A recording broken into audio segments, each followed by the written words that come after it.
Hello， 大家好，欢迎来到我们频道，我是杰克，我是 Winnie。那么今天的录是比较 casual 一点的，因为其实我们现在是在 Airbnb 帮 Winnie 庆祝生日，也顺便在拍他的第一集的 Airbnb 开箱系列，所以完整的 Airbnb 开箱系列的影片呢，你们可以去到我的频道，就是 Z 嫂 and 小番薯 Lily 的这一个频道去观看。是，那么今天呢，在这个频道里面啊，我们就想顺便来跟大家探讨一下，在马来西亚啦，如果买房产来投资 Airbnb， 到底是值得吗？算是一个很好的投资吗？会不会是一个很好的选择？但是我们今天所探讨的那个方向呢，是属于比较 general 的，就是没有去到很深入的，只是在比较表层的，因为我们准备了一些比较基本的资料而已啦。这些呢都是比较偏向于我们两个的看法而已啦。如果你们要往这种比较专业角度的话，可能你们可以在 YouTube 上面去寻找别的频道。我们这里只是以我们的角度出发，我们的角度比较像是 property agent 身份 plus 一些我们跟观众交流的看法而已，并不是专业的看法。 OK， 首先呢，就来大概讲一下 Airbnb 的这一间公司啦。Airbnb 呢，它是一家成立于2008年的美国科技公司来的，所以它主要的一些业务呢，是提供一些 short stay 的 service， 就是那些 owner 呢，可以将他自己的私人房产，比如说公寓或者是别墅，拿来当成一个民宿这样子的概念，提供短租的这个 service 给旅客去居住的。这些房源呢，通常来讲会比 hotel 的 concept 来的更加的 flexible， 更加的 family friendly 这样子。至于便宜不便宜，这一个是 depends on 日期跟你是不是在 holiday season book 的时候啦。hotel 也是有分3星、2星、1星还有5星那一些嘛。Airbnb 呢，它是在2020年的12月正式上市，成为一间上市公司的。众所周知啊 ，Airbnb 这个平台是蛮多人知道的，在短短的时间以内呢，它的范围已经是覆盖了将近是全世界，不敢讲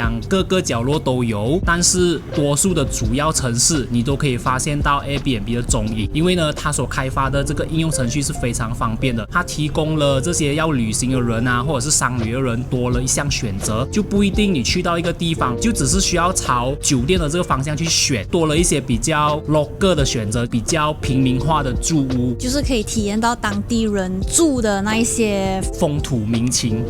所以呢，就因为 Airbnb 的出现哦，改变了去旅行选住宿的一个方向，整个方式就因为 Airbnb 的改变了，也因为这样子而引起了很多的争议啦。就打个比方说，以前我们在 travel 的时候 normally 第一个想的会去找酒店先嘛，所以现在我们的 travel 模式呢，都是会比较偏向于 Airbnb。一来就是如果你们 as 一个 family 去 travel 的话，你们肯定会想要全部人都在一起住，所以如果你住 hotel 的话，你只可以 book 很多个不一样的房间，那你就会分开，除非是那种 connecting hotel 房间的又不一样讲。但是如果是 Airbnb 的话，你可以就是 book 一间整个 unit， 可能一个 condo 3个房间的，你们就是可以聚在一起这样子咯。那现在呢，就来探讨一下 Airbnb 的合法化。其实呢 Airbnb 在每一个国家或者是每一个地区啦，都有不同的规定和法律，所以呢，在这边就想跟你们做一个比较 general 的 sharing， 让你们知道其实 Airbnb 在某一些国家啦，不算是合法的。如果是讲 Airbnb 在 Malaysia 的话来讲，因为我们现在在 Malaysia 嘛， Airbnb 在马来西亚呢，目前来讲是合法的。但是呢，如果是说今天这个 owner 他在这一间 service apartment 有一间 unit， 他打算拿来做 Airbnb，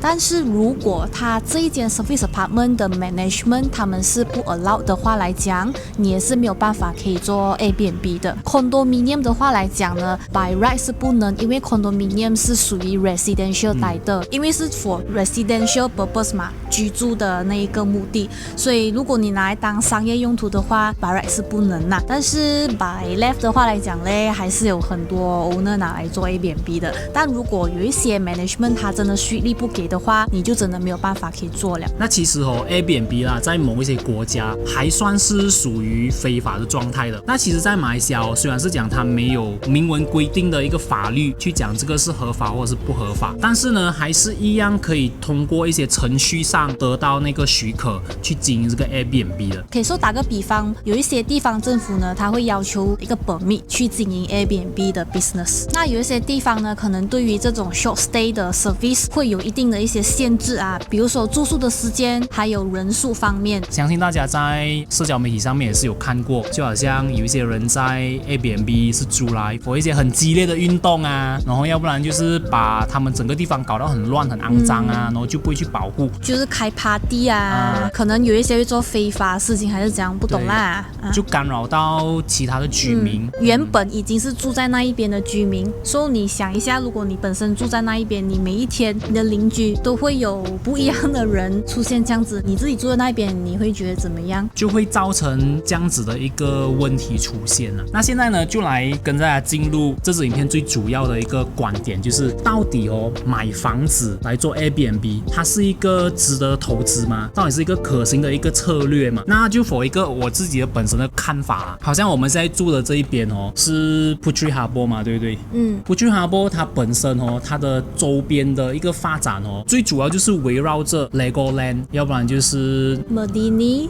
然后Sunway Iskandar， 再远一点点的就是最近很 hot topic 的 Forest City。所以对我来讲我觉得如果在那边做 Airbnb， 多数都是供旅客，所以我觉得如果你讲值不值得，也是要看地区耶，因为有一些地方它就是很适合做 Airbnb，是否一些工作人士啊、商旅的。如果是一个 business district 的话，对我来讲会是一个很大的潜能，所以地区对我来讲是很重要的，这个是我的第一个看法。还有第二就是你当初买的这一个价钱，你这一间 unit 的价钱，因为 Airbnb 这种东西的入住率很难去可以 guarantee 的，就是可能你这一个月是 holiday 的话，你可以是 fully book 30天都 fully book， 但是如果是淡季的话，你要 expect 那个入住率可能只有50到60%，所以这种东西是会以一个拉长补短的形式 cover 你的 costing。Airbnb 的话来讲，你也是要做 maintenance， 你也是要请 cleaner 去打扫啊，就算是你没有人住也好，你每个月都还是要还那个 maintenance fee， 水电费那一些都是要还的，还有 wifi 那一些，很难可以去真的 guarantee 你真的是包赚啊，这个真的是不一定的。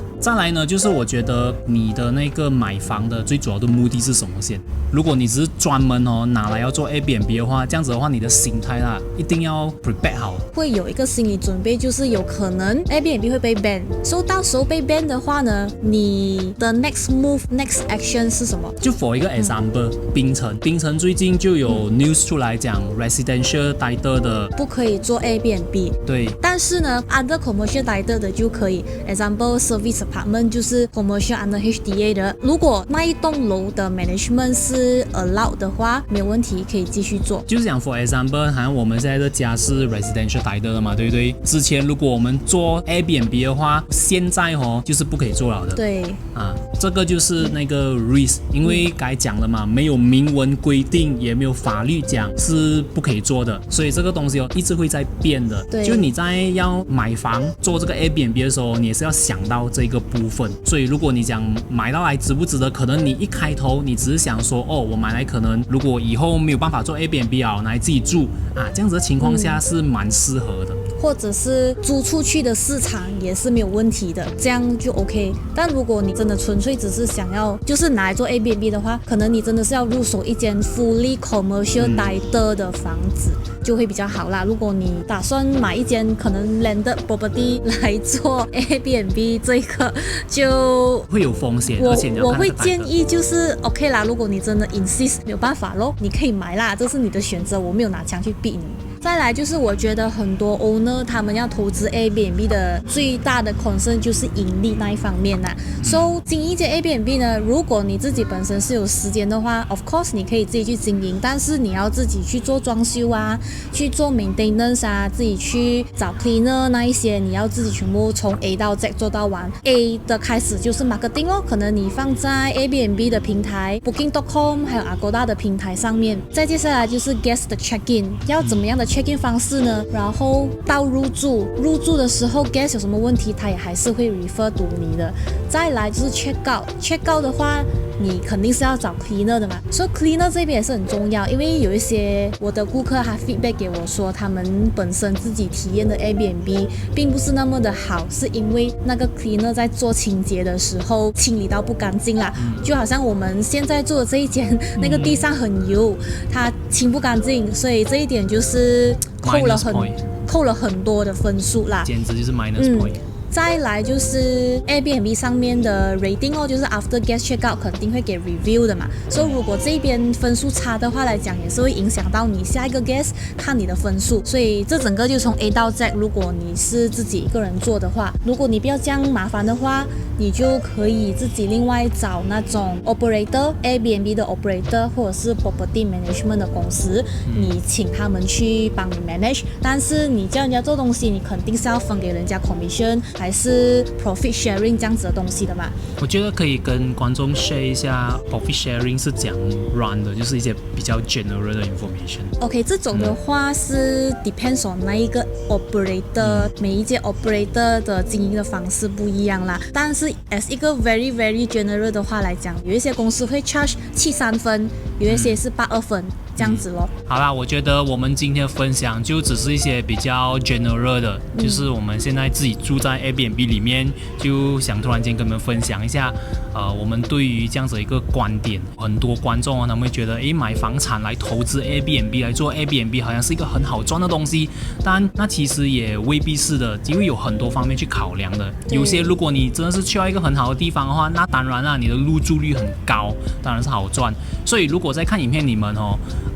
可能你们有一些是本身就已经在经营 Airbnb 啊，也许你们可以把你们自己本身的经验啊，经营这种 Airbnb 的好处、坏处都留言下来，或者是你们在整个经营的过程里面有发生什么奇闻怪事，又或者是一些你们觉得可以跟我们的观众 share 的，都可以在下面留言，就让我们的这个 channel 的 community 有一个很好的交流，这样子。你们的 point of view 很重要。对，因为我觉得我们要 create 一个比较有来有往的一个 community， 还有也没有说偏袒于 Airbnb 还是偏袒于 guest 的那一部分啊，我们是保持中立的。对，你是 guest 的话，你有遇到什么奇怪的，也是可以分享出来。对，分享出来写下来 for better improvement 啊，就是可以让在经营 Airbnb 的业主看到你们的观点是这样子的。这个就是我们觉得我们频道可以带给你们的一些 value 啦。OK， 那今天的影片就暂时到这一边。如果你们觉得这支影片有用的话，就把我们 share 出去，然后希望我们这边的一些观点看法对你们会有一些的帮助。觉得不错的话，就给我们一个赞，还有记得订阅我们。那我们下一支影片见，拜拜。拜拜。